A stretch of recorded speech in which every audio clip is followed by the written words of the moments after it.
최근에 논란 거리 중에 하나입니다. 박근혜 씨가 법정에서 변호인단이 다 사퇴했잖아요. 그건 박근혜 지시로 네. 보이고. 근데 이걸 누가 주도하고 있냐 궁금했던 분들 계실 거예요. 지금 사실은 그 증거가 나온 거죠. 박근혜가 변호인단을 사퇴를 했는데 사퇴한 이후에도 계속해서 유영하 변호사가 만나고 있다는 거 아니에요. 유영하 변호사는 사실상의 박근혜에게 있어서 그 뒤에 누가 있는지 모르지만 박근혜의 지금 이 모든 거를 기획하는 기획자 중 한 사람이거나 핵심으로 보입니다. 유영하 변호사가요? 네, 유영하 변호사. 유영하 변호사가 예전에 기억들 나실지 모르겠는데 상기시켜드리면은 유영하와 박근혜 변호인단이 또 왜 여러 명 있었는데 그 변호인단들 중에 여러 사람이 유영하 변호사에게 반기를 든 적이 있어요. 어떤 정보도 주지 않아서. 근데 유영하 변호사는 지금 박근혜 접견을 계속 하고 있다는 거 아니에요. 문제는 이게 사실상 불법이라는 거예요. 예. 수임된 변호인 같은 경우에 재판을 준비한다는 명목으로 날마다 접견할 수 있고요. 박근혜는 지금까지 수감된 이후에 하루에 한 명꼴로 변호사를 만났거든요. 예. 그것도 벽을 사이에 두고 하는 거 말고 접견실에서 정상적으로 만났다고요. 재판을 준비하기 위해서는 기결수가 아니기 때문에 그렇다고 그러더만요. 그 재판에서 나눈 대화를 녹음하거나 그럴 수 없대요.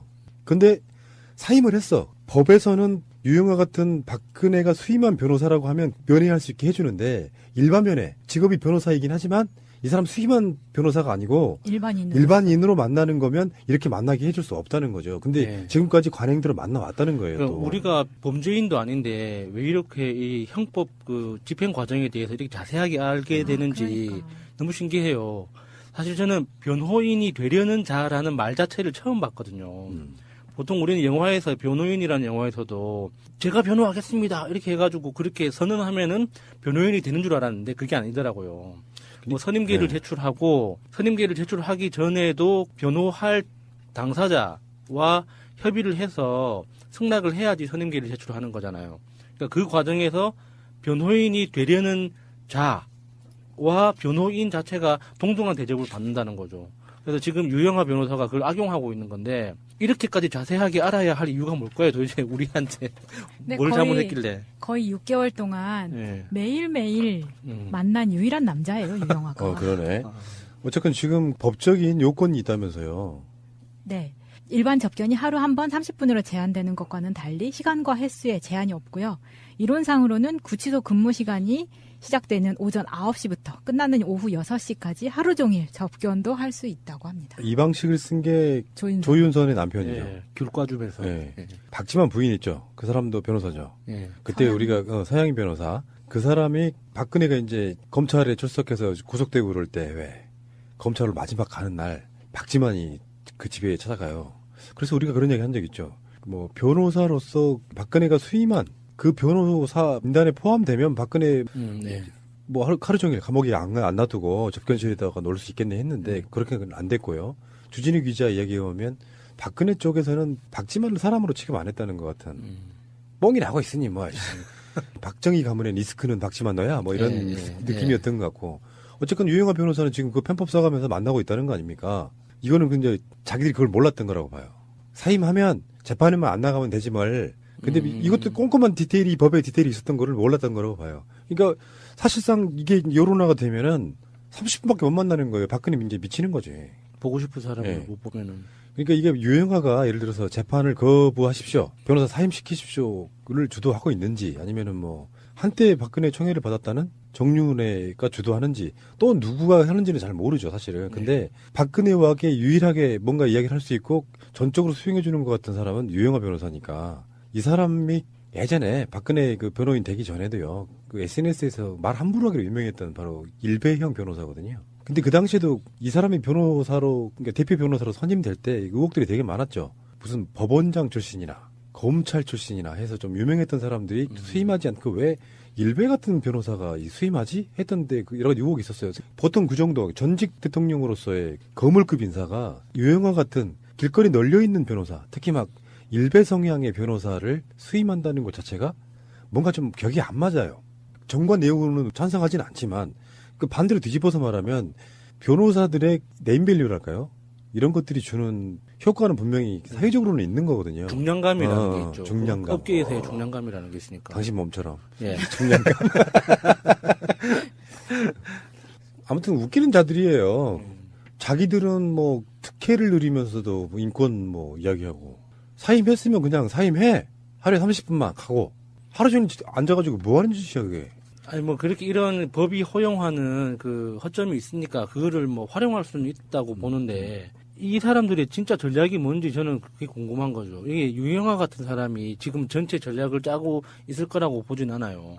일설에는 뭐 김기춘이 그 전체 판을 뭐 봐주고 있다 해서 변호사를 갇혀있는데? 통해서 변호사를 통해서 봐주고 있다는 썰도 있고 뭐 정윤회가 뭐 다시 뭐 등장했다 뭐 그런 썰도 있고 뭐 안봉근 이재만 이런 사람들이 밖에서 이렇게 뭐 팀을 꾸려서 하고 있다는 썰도 있고 썰은 많죠. MH 그룹도 있잖아요. 밖에서 예, 재판을 MBGH 네. 그룹. 예. 밖에서 재판 키워가지고 예. 인권 문제로 대두시켜서 예. 빼낸다. 뭐 그런 여러 썰은 많지만은 어떻게 봐도 유영아 같은 사람이 그 전략의 핵심 전략 통으로서 전체 판을 짜고 있는 것처럼 보이지는 않거든요. 저는 그렇게 안 봐요. 그러니까 박근혜 성향이나 특성 때문에 그래요.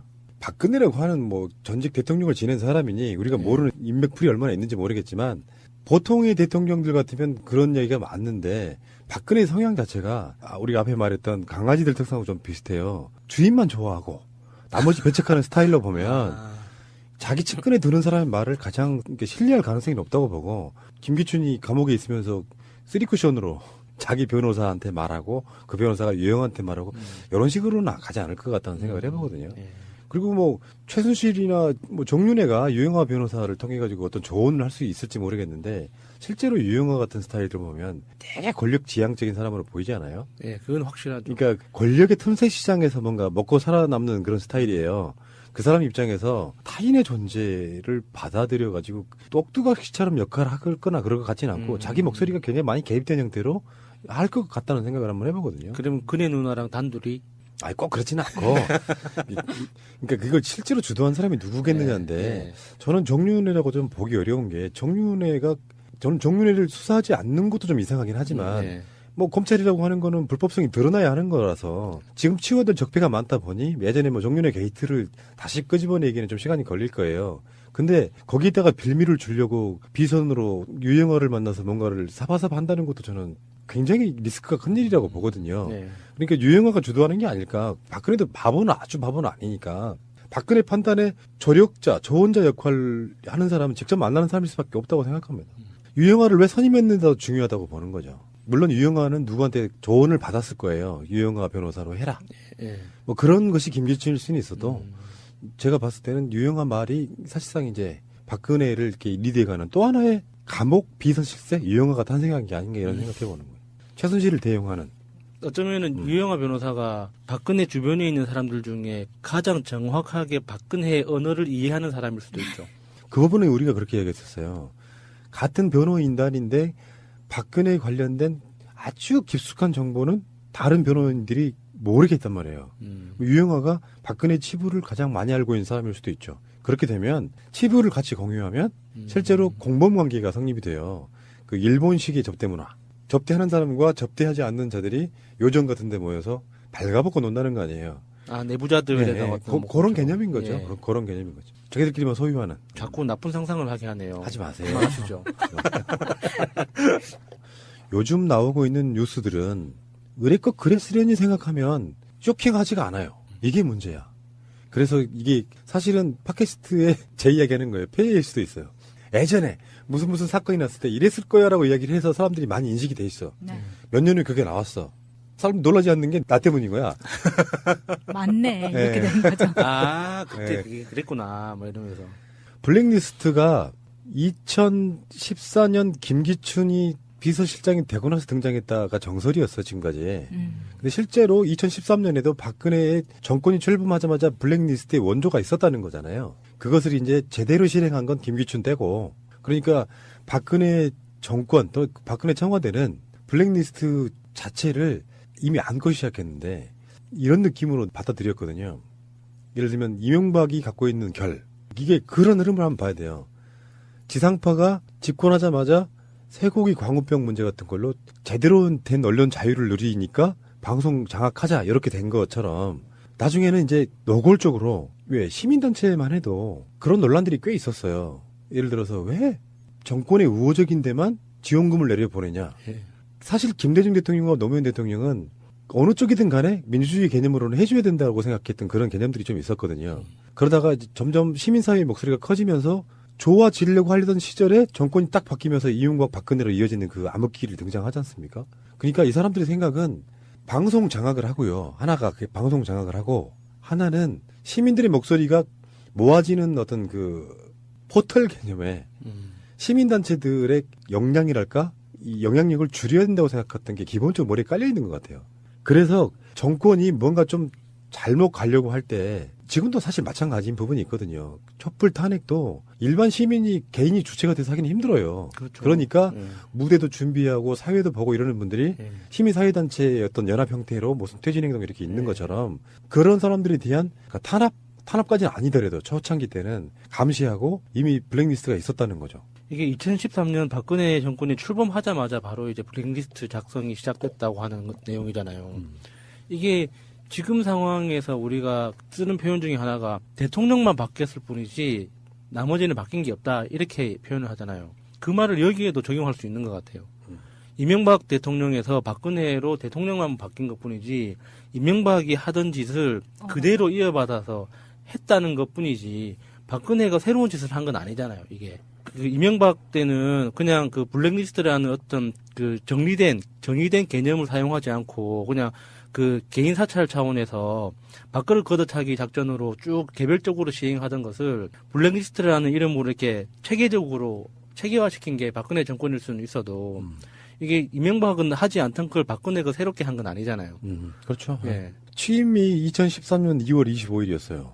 아까 말한 2012년 12월 19일 당선되고 나서. 예. 그리고 바로 며칠 뒤에 문화예술계의 건전화. 이게 너무 웃기지 않아요? 건전화. 지금까지 문화예술계가 굉장히 좀 음란했나요?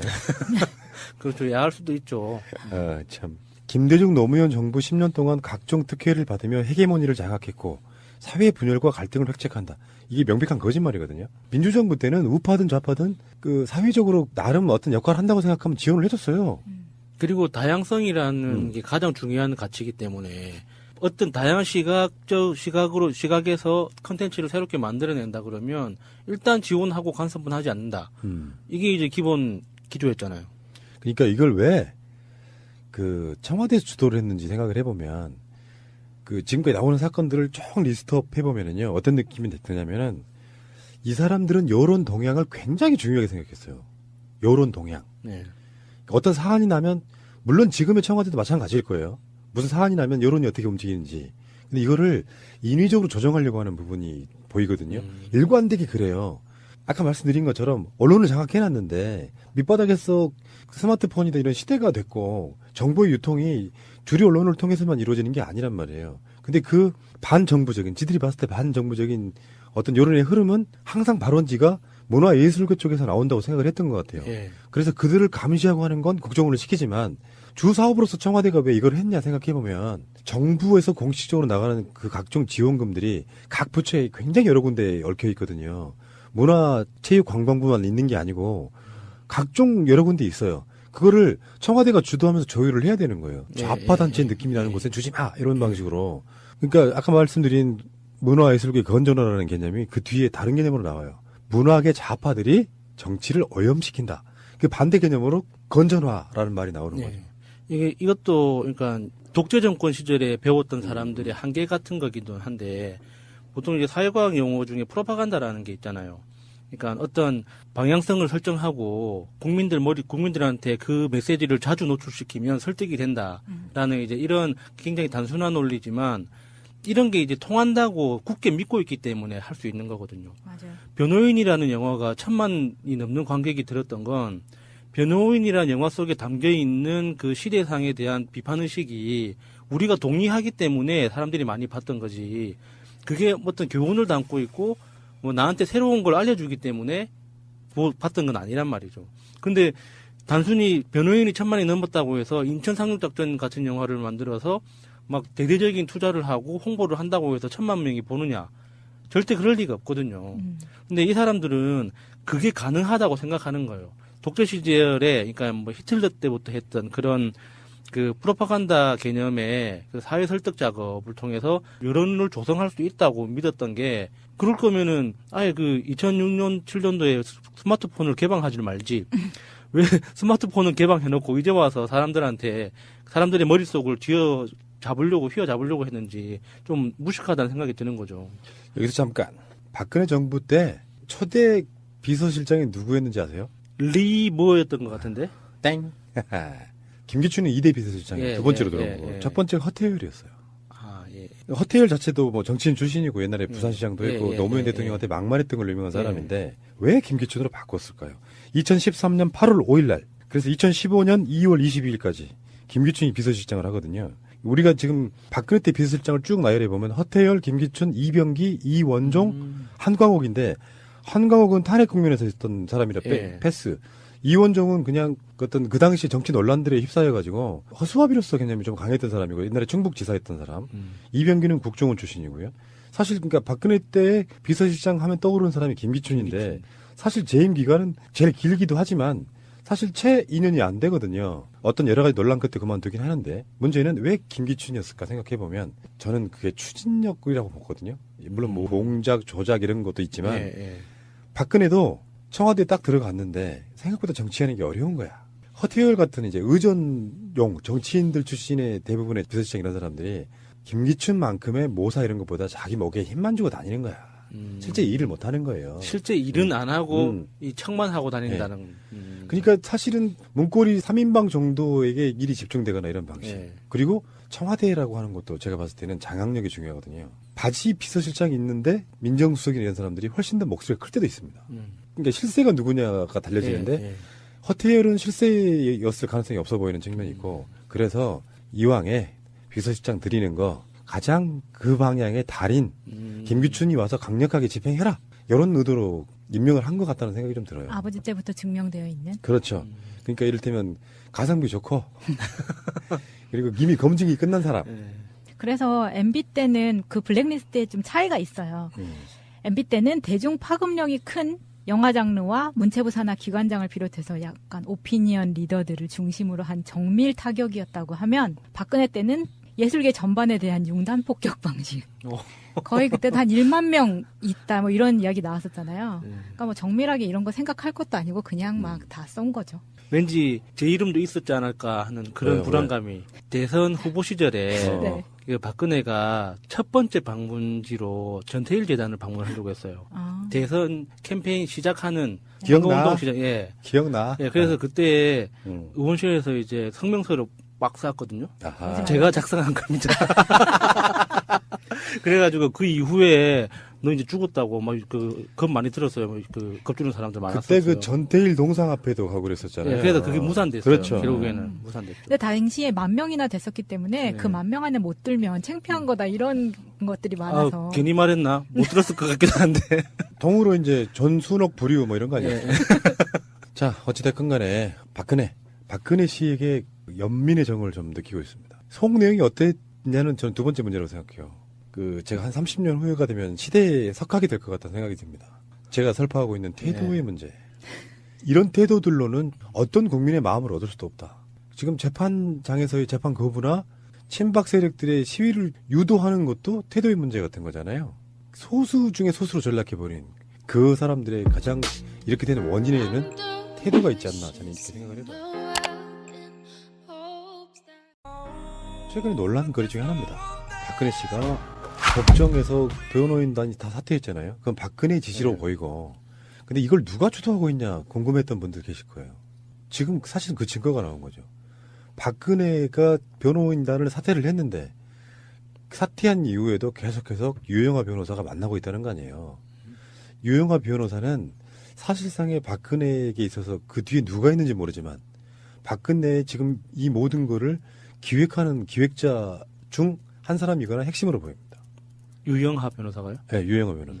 이 유영하 변호사가 예전에 기억들 나실지 모르겠는데 제가 상기시켜드리면은 유영하와 박근혜 변호인단이 또 왜 여러 명 있었는데 그 변호인단들 중에 여러 사람이 유영하 변호사에게 반기를 든 적이 있어요. 어떤 정보도 주지 않아서. 근데 유영하 변호사는 지금 박근혜 접견을 계속 하고 있다는 거 아니에요. 문제는 이게 사실상 불법이라는 거예요. 예. 수임된 변호인 같은 경우에 재판을 준비한다는 명목으로 날마다 접견할 수 있고요. 박근혜는 지금까지 수감된 이후에 하루에 한 명꼴로 변호사를 만났거든요. 예. 그것도 벽을 사이에 두고 하는 거 말고 접견실에서 정상적으로 만났다고요. 근데 뭘 거의- 잘못했길래? 거의 6개월 동안 예. 매일매일 음. 만난 유일한 남자예요, 유영아가. 그러네. 아. 어쨌건 지금 법적인 요건이 있다면서요. 네. 일반 접견이 하루 한 번 30분으로 제한되는 것과는 달리 시간과 횟수에 제한이 없고요. 이론상으로는 구치소 근무 시간이 시작되는 오전 9시부터 끝나는 오후 6시까지 하루 종일 접견도 할 수 있다고 합니다. 이 방식을 쓴 게 조윤선. 조윤선의 남편이죠. 예. 귤 꽈주면서. 예. 예. 박지만 부인 있죠. 그 사람도 변호사죠. 예. 그때 서양인. 우리가 서양인 변호사 그 사람이 박근혜가 이제 검찰에 출석해서 구속되고 그럴 때 왜 검찰로 마지막 가는 날 박지만이 그 집에 찾아가요. 그래서 우리가 그런 얘기 한 적 있죠. 뭐 변호사로서 박근혜가 수임한 그 변호사 민단에 포함되면 박근혜 예. 뭐 하루 종일 감옥에 안 놔두고 접견실에다가 놀 수 있겠네 했는데 그렇게는 안 됐고요. 주진우 기자 이야기에 보면 박근혜 쪽에서는 박지만을 사람으로 취급 안 했다는 것 같은 뻥이 나고 있으니 뭐 박정희 가문의 리스크는 박지만 너야 뭐 이런 예, 예, 느낌이었던 것 같고 어쨌건 유영하 변호사는 지금 그 편법 써가면서 만나고 있다는 거 아닙니까? 이거는 근데 자기들이 그걸 몰랐던 거라고 봐요. 사임하면 재판을 준비하기 위해서는 기결수가 아니기 때문에 그렇다고 그러더만요. 그 재판에서 나눈 대화를 녹음하거나 그럴 수 없대요. 근데 사임을 했어. 법에서는 유영하 같은 박근혜가 수임한 변호사라고 하면 면회할 수 있게 해주는데 일반 면회, 직업이 변호사이긴 하지만 이 사람 수임한 변호사가 아니고 일반인으로 만나는 거면 이렇게 만나게 해줄 수 없다는 거죠. 근데 네. 지금까지 관행대로 만나왔다는 거예요. 그러니까 또. 우리가 범죄인도 아닌데 왜 이렇게 이 형법 그 집행 과정에 대해서 이렇게 자세하게 알게 되는지 그러니까. 너무 신기해요. 사실 저는 변호인이 되려는 자라는 말 자체를 처음 봤거든요. 보통 우리는 영화에서 변호인이라는 영화에서도 제가 변호하겠습니다 이렇게 해가지고 그렇게 선언하면은 변호인이 되는 줄 알았는데 그게 아니더라고요. 뭐 선임계를 네. 제출하고 선임계를 제출하기 전에도 변호할 당사자와 협의를 해서 승낙을 해야지 선임계를 제출하는 거잖아요. 그러니까 그 과정에서 변호인이 되려는 자와 변호인 자체가 동등한 대접을 받는다는 거죠. 그래서 지금 유영하 변호사가 그걸 악용하고 있는 건데 이렇게까지 자세하게 알아야 할 이유가 뭘까요? 도대체 우리한테 이런 것들이 주는 효과는 분명히 사회적으로는 있는 거거든요. 중량감이라는 게 있죠. 중량감. 업계에서의 중량감이라는 게 있으니까. 당신 몸처럼. 예. 중량감. 아무튼 웃기는 자들이에요. 자기들은 뭐 특혜를 누리면서도 뭐 인권 뭐 이야기하고 사임했으면 그냥 사임해. 하루에 30분만 가고 하루 종일 앉아가지고 뭐 하는 짓이야 그게. 아니 뭐 그렇게 이런 법이 허용하는 그 허점이 있으니까 그거를 뭐 활용할 수는 있다고 보는데 이 사람들의 진짜 전략이 뭔지 저는 그게 궁금한 거죠. 이게 유영하 같은 사람이 지금 전체 전략을 짜고 있을 거라고 보진 않아요. 일설에는 뭐 김기춘이 그 전체 판을 뭐 봐주고 있다 해서 변호사를 있는데? 통해서 변호사를 통해서 봐주고 있다는 썰도 있고 뭐 정윤회가 뭐 다시 뭐 등장했다 뭐 그런 썰도 있고 뭐 안봉근 이재만 이런 사람들이 밖에서 이렇게 뭐 팀을 꾸려서 하고 있다는 썰도 있고 썰은 많죠. MH 그룹도 있잖아요. 밖에서 예, 재판을 MBGH 네. 그룹. 예. 밖에서 재판 키워가지고 예. 인권 문제로 대두시켜서 예. 빼낸다. 뭐 그런 여러 썰은 많지만은 어떻게 봐도 유영하 같은 사람이 그 전략의 핵심 전략 재판에만 안 나가면 되지 뭘. 근데 이것도 꼼꼼한 디테일이 법에 디테일이 있었던 거를 몰랐던 거라고 봐요. 그러니까 사실상 이게 여론화가 되면은 30분밖에 못 만나는 거예요. 박근혜 이제 미치는 거지. 보고 싶은 사람을 예. 못 보면은 그러니까 이게 유영하가 예를 들어서 재판을 거부하십시오. 변호사 사임시키십시오를 주도하고 있는지 아니면은 뭐 한때 박근혜 총애를 받았다는 정윤회가 주도하는지 또 누구가 하는지는 잘 모르죠 사실은. 근데 박근혜와게 유일하게 뭔가 이야기를 할 수 있고 전적으로 수용해 주는 것 같은 사람은 유영하 변호사니까 이 사람이 예전에 박근혜 그 변호인 되기 전에도요 그 SNS에서 말 함부로 하기로 유명했던 바로 일배형 변호사거든요. 근데 그 당시에도 이 사람이 변호사로 그러니까 대표 변호사로 선임될 때 의혹들이 되게 많았죠. 무슨 법원장 출신이나 검찰 출신이나 해서 좀 유명했던 사람들이 수임하지 않고 왜 일배 같은 변호사가 수임하지 했던데 그 여러 가지 의혹이 있었어요. 보통 그 정도 전직 대통령으로서의 거물급 인사가 유영하 같은 길거리 널려 있는 변호사, 특히 막 일배 성향의 변호사를 수임한다는 것 자체가 뭔가 좀 격이 안 맞아요. 정관 내용으로는 찬성하진 않지만 그 반대로 뒤집어서 말하면 변호사들의 네임밸류랄까요?